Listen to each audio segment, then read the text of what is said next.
Declaration of councillors' interests and requests for any dispensations. Do we have any interest to declare? No, I have none.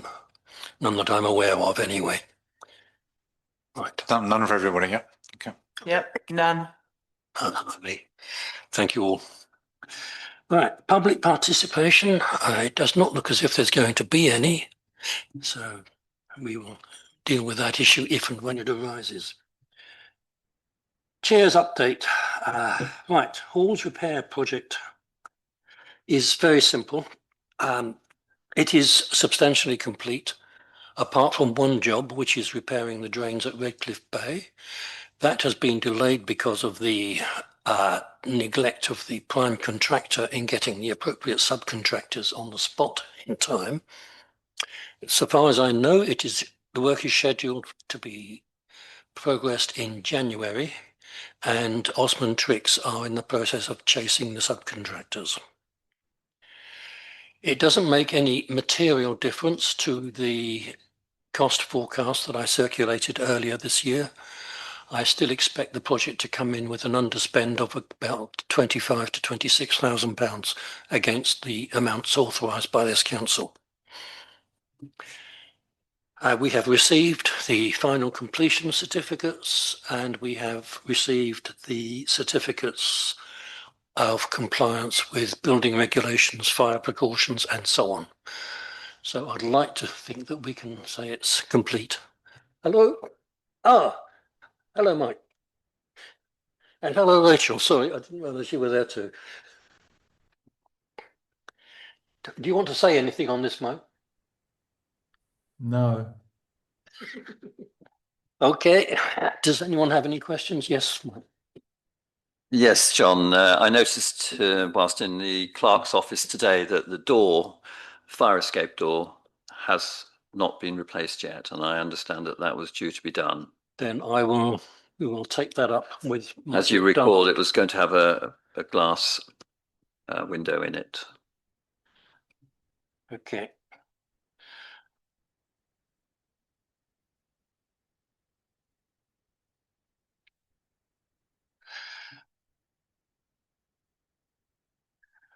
We are holding a significant retention of approximately £7,000 against defects in any work done. So we are well covered. That will be dealt with. Any other queries on the Halls exercise? Yes. Perhaps I could take this opportunity of saying what a wonderful job you've been doing, chairing and running the meetings. You are bringing blushes to my face. Well, it's been ongoing for what, 18 months or thereabouts? Yeah. Fairly regular meetings. It's been much slower than we all hoped. Probably just as well, because that way we avoided a cash crisis.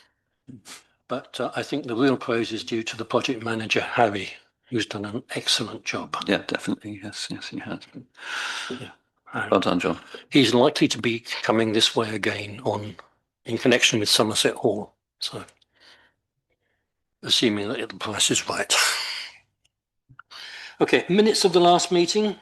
Everyone, I hope, has had a chance to read them. Does anyone have any issues to raise in respect of those minutes? Can I have a proposer and a seconder?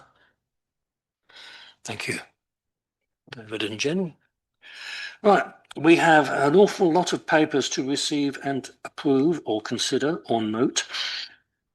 Starting with payments, 3 payments made in September. I hope that if you do have detailed queries, you've been able to notify Rachel in advance. Does anyone have any queries on the September payments?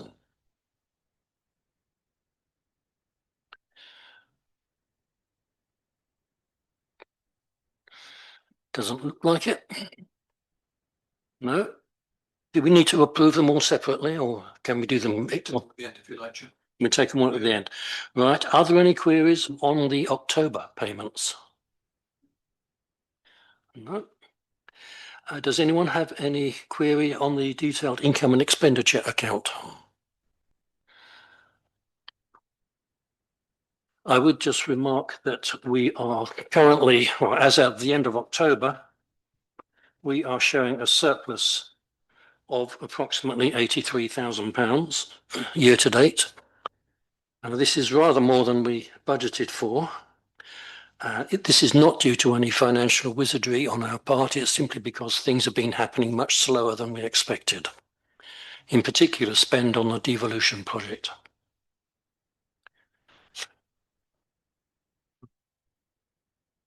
Now we have a note on the interest we've earned so far this year. Does anyone have any issues on that? Yes. David? I just noted that in the nationwide account, we're making a lot more interest, 3.35% than in the Lloyds Bank account, and with the government's increase in the sort of safety net that it will give in terms of compensation if Bank of Building Society goes bust. And because our budget will be increasing, so the kind of can't remember what you call it, John, the technical term for keeping money in reserves. I wonder if we should be opening a second building society account with the kind of difference. You got 440,000 odd in the Lloyds Bank. I just wonder whether we should be opening another deposit bank with decent interest. I think that we should take every opportunity to earn sensible rates of interest on all money that can be set aside for fixed periods of time, such as 3 months or so. Can I suggest that we look at that point when we discuss the investment policy later in the agenda? Rachel, is there anything that you need to say about the interest position?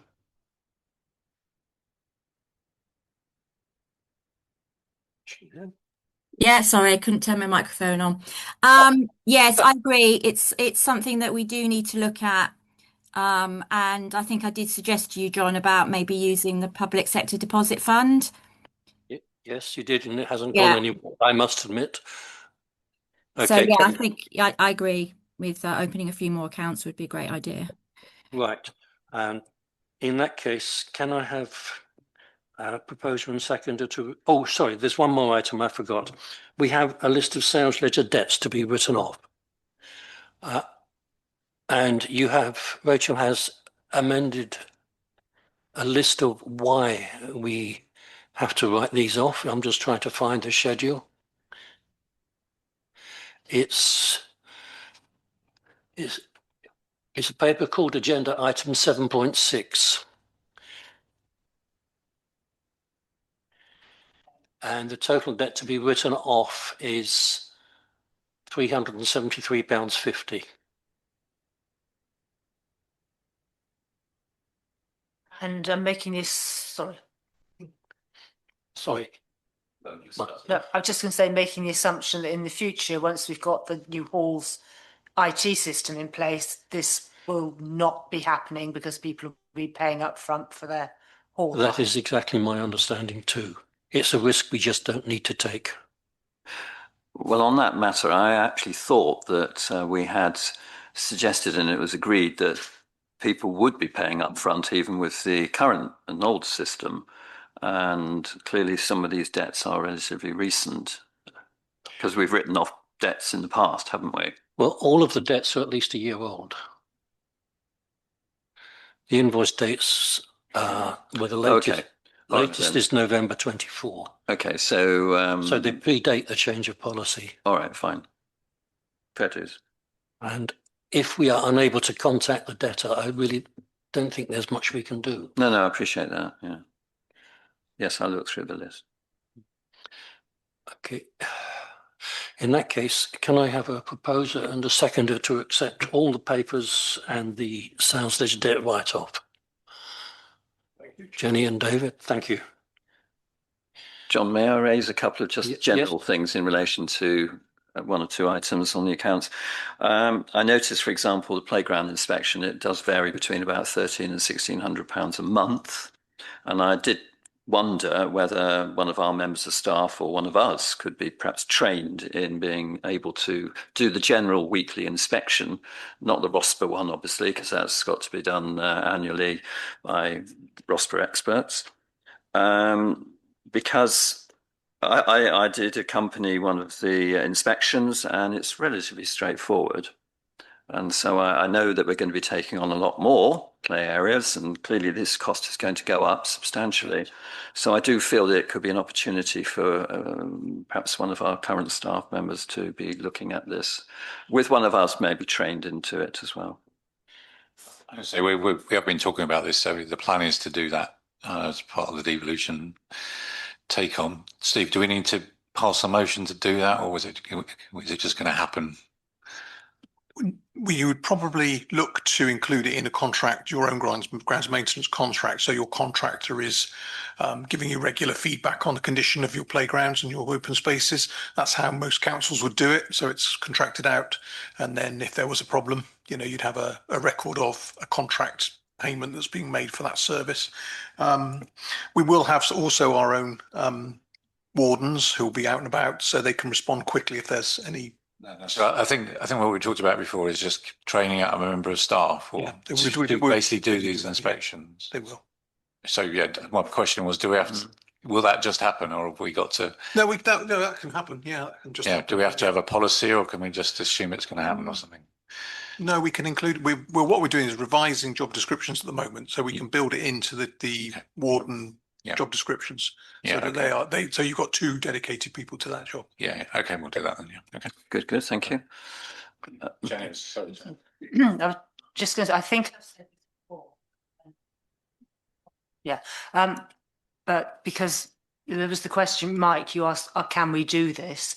I'm pretty certain you can do this, because the Bodgers at Tinsfield maintain the play equipment on the National Trust property. Well, they don't maintain it, but what they do is they do a weekly audit. There's a clipboard and a risk assessment, and one of the budget, just a volunteer, just goes out and checks every week the fixed play areas, and then comes back and hands the report to whoever in the National Trust. So you must be it's got to be legal. They wouldn't be covered on insurance otherwise. Yeah. Could I go on? The training day, which I assume is the one that was held in Clarence House, cost around about £1,500. Is it regarded as being a good use of public money? I throw this open to the floor, because clearly we just joined at the very end. It had some value, but it could have been better. So yeah. I mean, the principle of it, yes, it should be good value for public money. It wasn't delivered particularly brilliantly, but there we go. I think it's a case where we learn from our mistakes.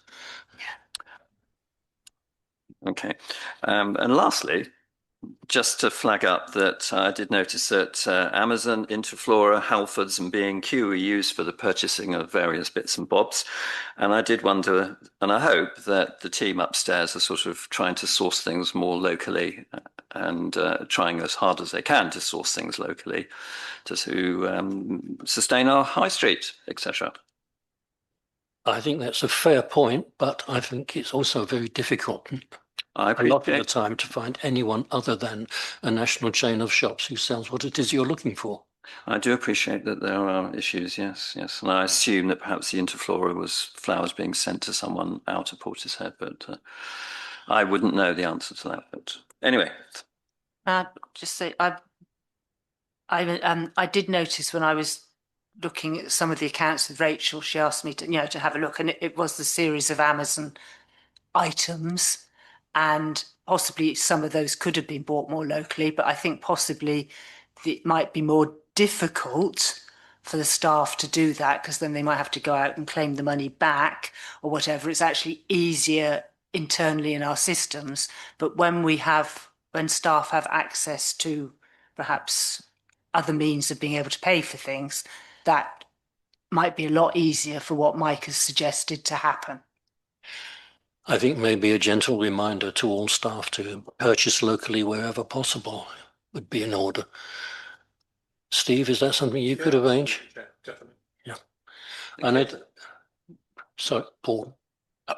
Rachel mentioned some public fund or something that we could invest in. So what was it called, and what is it? Do you know? Have we got to that stage? No, it came up in the last item. Rachel, you mentioned it's the public sector deposit fund, which I think we might discussing the investment to do with the investment policy.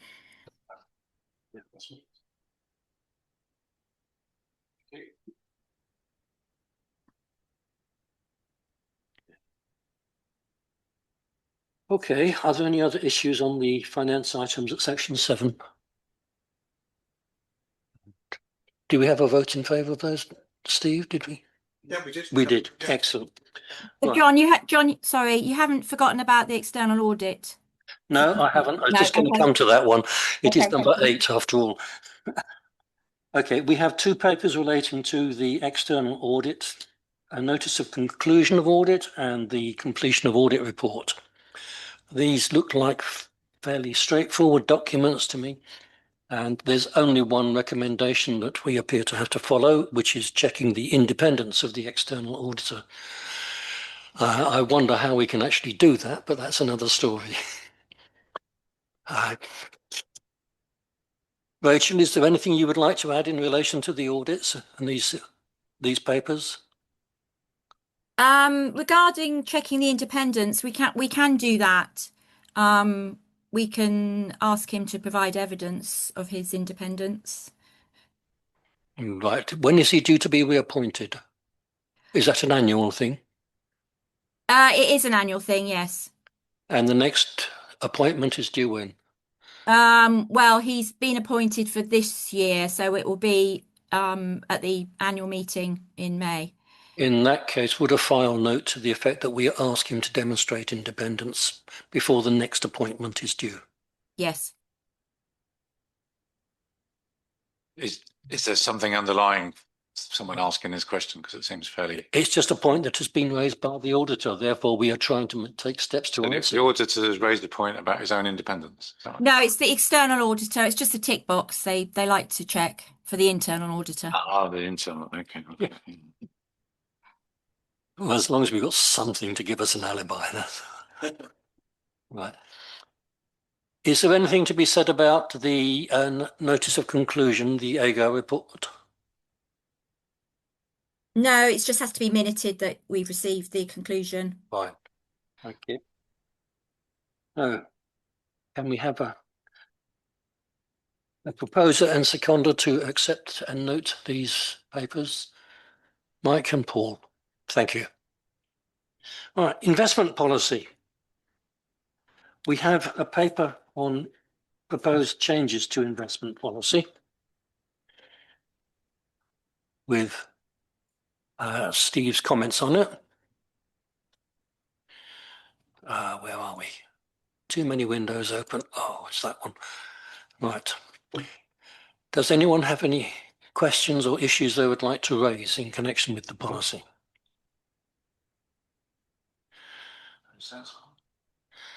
Rachel, is there anything that you particularly want to draw to our attention? The writing in red is actually something that I've actually added when I was amending it. And section 3, I've actually put there that the proposed increase is to 110, but it's actually, I've noticed it's actually 120,000 from December. So that just needs to be changed. Okay. Right. I can't help noticing that we are not at the moment consistent with that policy. No, we're not. We have too few accounts with too much money in them. So, and also we're not getting a very good rate of return. So, have you considered possible alternatives? You mentioned the public sector deposit fund or scheme. What does that imply? That's right. This is actually a fund that we did open a couple of years ago with a view to putting some money in there. But I think with the hall's refurbishment, we decided to not put the money in there in case. Right. Sorry, what is it and who? Which institution runs it? So. It's a fund that a lot of councils do use. It's quite low risk, and it's known to the sort of public sector area. Sorry, but who's guaranteeing it? Is it a bank? Is it? It's run by CCLA. I don't know if you've heard of them. Never heard of it. No, so. Who are they? Never heard of it. So. Who are they, Rachel? CCA? CCLA. Do you know? Have you heard of them, Steve? I've heard of them. Yeah. I'm trying to remember. I can't remember what it stands stands for. But we did look into it. It's used by a lot of Filled out the charities. paperwork from when we opened it a couple of years ago, and it did pass through council a couple of years ago when we initially opened it. Okay. Do they pay competitive interest rates? Their current rate is 3.98. I think we should go for it. Yeah, it's the CCL Investment Management. That's what it's called. Investment company in London. Okay. So. Okay. The question is, how much should we entrust to them? How much would we need to entrust to them to bring us down to £200,000 in the other accounts? We've got. Well, I think we have 400 in Nationwide, don't we? We have 117 in Nationwide. 400 in Lloyd's. That's it. Sorry. Yeah. 400 in Lloyd's, which is not paying any significant interest at all. But should we not move the Lloyd's money and put it into 3 other institutions so they're all about on the 125,000 level? Yeah, because well, obviously it gets rid of the risk of losing the money, but also it spreads the interest rates around a bit, so we'll get a reasonable average. So. Are there alternatives to CCLA money schemes that you would suggest, Rachel? Yeah, I mean, some of the other building societies have very similar interest rates to the Nationwide, so we could look at a couple of those. Okay. Can you let us have some recommendations? Yes, I will. Yeah. Follow on from this meeting. And yeah. One point occurs to me. Should the amount that we leave in a relatively high interest-bearing deposit be equal to our recommended minimum level of reserves? Sounds on that. Yeah. The 3-month spend target. Yeah. And that would be about £250,000 on current information. Yeah. Okay. That's fine. Yeah. Makes sense. Mike, you have a query on? Only comment in relation to your search for a building society. Could we perhaps look at mutuals rather than others? Coventry, Skipton, Yorkshire, that sort of thing, Rachel? Yeah. Thank you. Why? Well, because it's mutual rather than going to dividend shareholders. But I think we should be getting the best return, frankly. So, yeah. Well, from my experience, I think they're all. Well, we need to have a policy because it's taxpayers' money, so we should get the best returns. We should, as long as there's no undue risk. Yeah, indeed. Yeah. Okay, so those are individual action points. Do we have any other issues on the policy itself? I don't have any. It looks very straightforward to me. In which case, sorry, John. Yes, I mean, David. should we just, what we've just kind of agreed, should that not go into the policy that we should keep the amount invested in the high yield accounts at a level commensurate with the 3 months contingency? I would be personally happy about that. Yes. I'd What's like the to see sense that of this because meeting? I think the policy is kind of missing that piece because it's a bit sort of academic. Right. That's the meat of the policy. There's the key part, basically. So. Okay. Rachel, could you build that into the policy statement and circulate a revised version? Yeah. No And problem. Can we have a proposal to approve it subject to that amendment? Sorry, can I say also that I think we should review it on a, it should come up at every staff and finance because interest rates change. And I noticed in the past we've got to a decent level and then it's slipped again. So you need to keep. So you want it as a standing item on the agenda? I think we should just look at it and just make sure that we are happy with where all the money is on a 3 monthly basis because we could easily. Steve, can you arrange that? Yeah, I mean, it's just I think that is for there is 4.2. It says at each meeting, staff and finance committee, the RFO will provide a report on investment activity. Yeah. Okay. It's been more honoured in the breach than the observance then. David. There's quite clever packages now or kind of overview companies that allow you to shuffle your money around between building societies. I'm aware of one, I think it's called Insignis, where you can, if you invest a lump sum, you can then review when the term of investment comes up, where you reinvest it. So it has an inbuilt mechanism allowing you to get the best interest rate. I mean, obviously there are a lot of there are probably a lot of banks within these platforms that we wouldn't want to invest in. But having something like that may be a sensible approach to this. I mean, So yeah, like in the last council, we did actually pass a motion to using Insignis, but then the clerk was going to do it and then he left. So Insignis, it's got a public sector portal as well. So I'm glad you reminded me of it. But I would suggest we use it because you basically just get a list of all of the financial institutions and their current rates, and you can just go in there and move them around without having to fiddle around with all the different building societies. So they will do it. So it's kind of definitely worth exploring again, I think. Can I suggest then that we ask Rachel to assemble whatever information we have to provide to Insignis to join the scheme? Yeah. So set a date, a target date to have this in place, because with quite a lot of money, we're talking about £300,000. So every month that we're not doing this, we're losing money for our ratepayers. End of January, would that be a reasonable date to aim for? Yeah. Rachel, would you be happy with that? Yeah. Thank you. Meetings in March, mid-March. Okay, so we can review the progress at that point. Okay, do we need formal approval of the investment policy proposer, subject to the amendment about the amount we hold in reserve? Paul and Mike? Right. Oh, zipping along. Pension scheme administration strategy.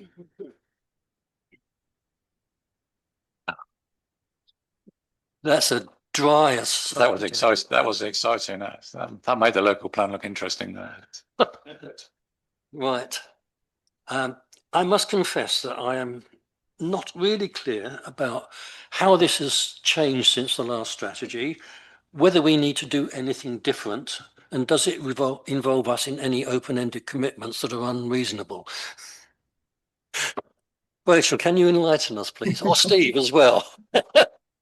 No, I mean, I just got sent this and we were just asked for any comments. They just said, could you discuss and let us know of any comments that the council might want to make regarding this strategy. I mean, I've read through it and everything they said we should be doing, we're doing. Right. So I can't see. I've got nothing to add, but I didn't know if anyone else wanted to add anything. As long as it doesn't commit us to anything that involves spending money, I'll be happy. No, it outlines everything we're doing and just basically says what they should be doing. So Okay. As long as we're being fair to our staff, I think it's important to add, and it sounds from Rachel's steer that is the case. We're doing better than other councils in the sector. I'm not suggesting that we drop our standards in any way. I just want to make sure that we don't get stitched up. no, it just basically lists what our responsibilities as an employer and what we should be doing on a monthly basis and reporting and things, which I do as part of the payroll anyway. So, yeah. Do we need a proposer and seconder on this one? All right, we just note it. Okay. Item 11, the Hall's booking systems. We have a short report here. We don't appear to have to do anything with it. But we have a go live date scheduled for the 1st of January. Are there any problems emerging so far that we ought to know about?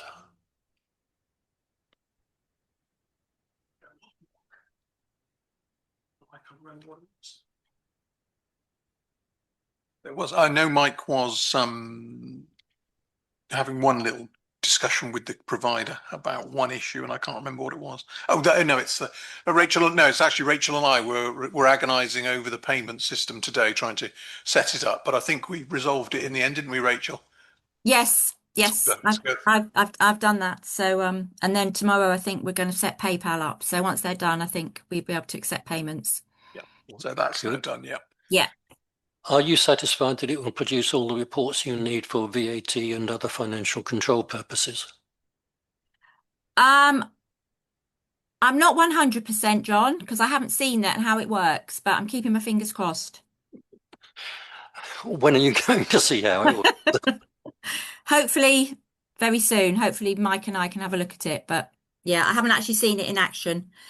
So I don't think we can go live until you actually have seen it and signed it off as being satisfactory. Mike, you have a query. No, not a query, just a comment really. I have seen the system in operation. Our society, the Gordena Civic Society, is moving to this hall as of September 26 through to, and I made bookings through to April 27. And it's all on the system, all logged, and you can see all the bookings throughout the months.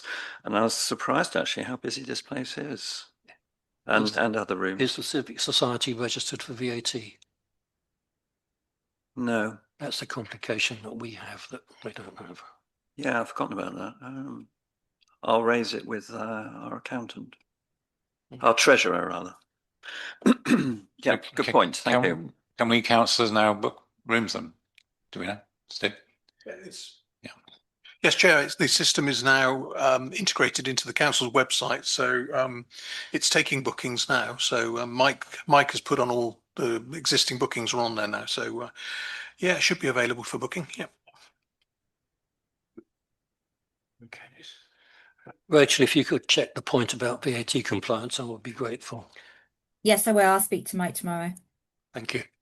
Can I, David, can I just ask how much it's costing us, the system? good question. It's about £1,000 a year, isn't it? Something like It that. was very small in relation to what it does. Yeah, it's about that. The license And cost. the efficiency savings alone in terms of Mike's time make it worthwhile. Okay. Item 12, date of next meeting. Is everyone happy with that date?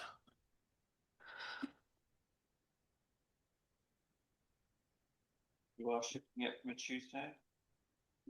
Is there any particular problem with that? No. I don't mind which day of the week it is. It's so far ahead that I have no idea what's in my diary. If necessary, we can change it anyway, though. Okay. What would you prefer? Steve, can we change it to the Tuesday? You like? All right, well, how about Tuesday the 17th then?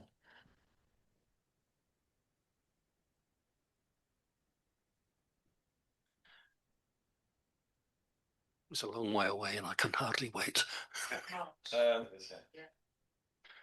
We have Yeah.